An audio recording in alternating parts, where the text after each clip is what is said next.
A 28-year-old woman is killed during a brutal 1994 home invasion in downtown Denver, Colorado. Join me as I examine the case of Jacqueline Gallegos.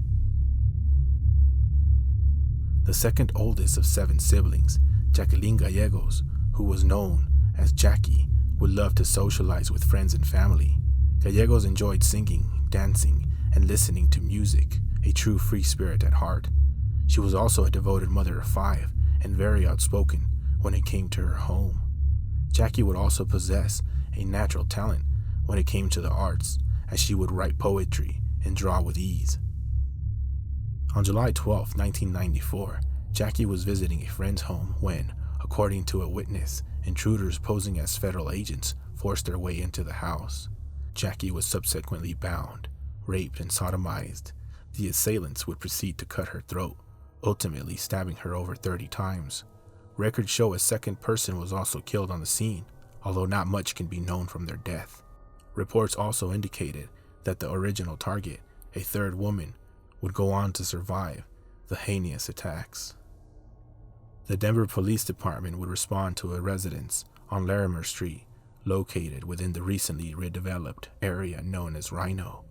First responders, along with armed officers, would continue on to find a grisly scene. Within the home, they found staggering evidence of a brutal home invasion attack and subsequent torture and rape. The case went completely cold after the initial influx of witnesses and leads, which, although important in building the case, none of the leads or the evidence collected would secure an arrest for over 21 years. That is until one of Denver's cold case partners linked DNA evidence, which would ultimately result in a grand jury indictment back in 2012. DNA evidence was used to win indictments of Andre, Dre Jackson, and Samuel Sparky Sims, also Jackie McConnell, on multiple accounts of murder and attempted murder. Jackie McConnell was the first to plead guilty to second-degree murder. Once McConnell accepted a plea agreement, both Jackson and Sims were convicted of first-degree murder, attempted first-degree murder, and sexual assault. They were both given the maximum sentence of 2 life terms, plus 72 years in prison without the possibility of parole.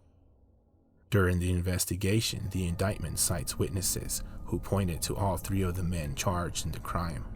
One person told cops McConnell had talked about being present in the house, but denying that he had personally killed anyone. Rather, he said he had only poked people with a coat hanger. A second witness quotes McConnell as having confessed to witnessing a rape and wishing that he would have left instead. Other witnesses recall Jackson talking about his participation in the robbery. He supposedly denied having taken part in the sexual assault. He claimed Sims was the person who had raped and killed Jackie Gallegos. However, Jackson allegedly admitted to stabbing at least one of the people in the house, the indictment states. And as for Sims, well, multiple witnesses told the authorities that he'd shared an account of the night's activities with them, including that he had stabbed people and cut people's throats. The evidence noted in the indictment does not end there. The document reveals that DNA profiles were developed for Sims and Jackson, and then compared with materials from Gallegos' original sexual assault kit, which suggested that 2 or more individuals had raped her. A DNA profile obtained from sperm on a vaginal swab matched Sims. Jackson, too, scored a match, albeit one with considerably less certainty, a 1 in 110,000 chance of misidentification the indictment allows. McConnell isn't mentioned in the DNA portion of the filing, suggesting that he was telling the truth about not taking part in Gallegos' rape. Nonetheless, he has been charged with what the Denver District Attorney Office dubs multiple charges of first-degree murder plus 1 attempted murder count. Jackson and Sims have been handed the same, plus a sexual assault accusation. The 3 suspects allegedly were part of a group of 5 or 6 masked men who burst into a home on July 12, 1994, posing as federal drug agents and killed Jacqueline Gallegos and Nelson E. Swiguet. According to the court records, the only survivor of the attack, Mac Martinez, told police the suspects demanded drugs and cash and tortured and stabbed everyone in the home. Police are still looking for other suspects.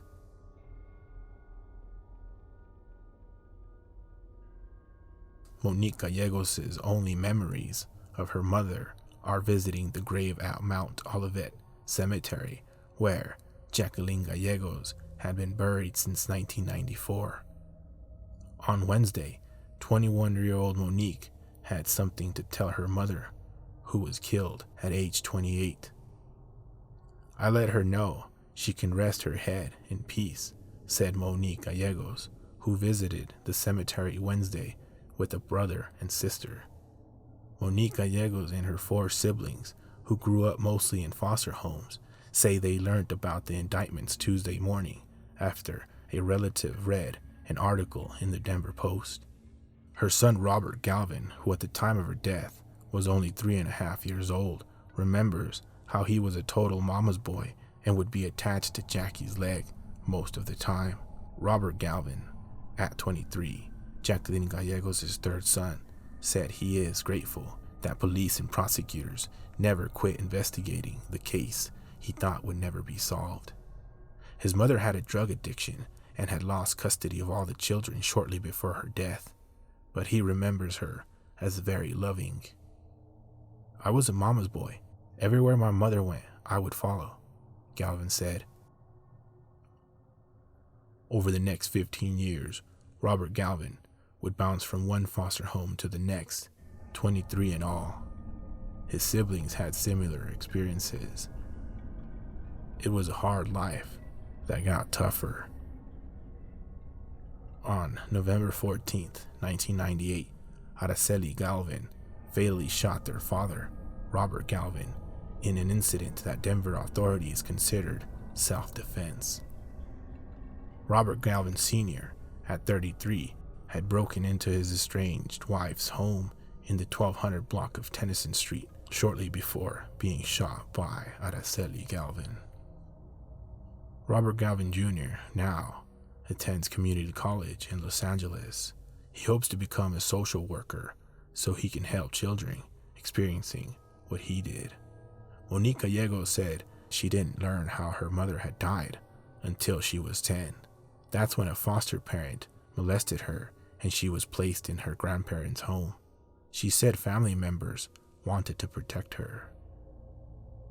The 5 siblings were allowed to meet, and over the years, they have grown close. "We keep each other strong. We're all each other ever had," Monique Gallegos said. Trish Martinez brought flowers to her sister's grave Wednesday. Martinez said she was awed by her older sister as they grew up. Jacqueline Gallegos was full of life and was very loving, she said. But she became addicted to cocaine and drifted from her family, Martinez continued. The inscription on her sister's grave, "Step softly, a dream lies buried here," holds special significance for Martinez. "We'll never know what she could have been," Martinez said. Despite any problem that she had, she didn't deserve this in any shape or form. She too had praise for law enforcement officers who did not forget her sister. "At least a glimpse of justice," Martinez added. Monique Gallegos finished with that they hope that the others responsible for her mother's death will also be caught. "All we want is that the people who did it to pay."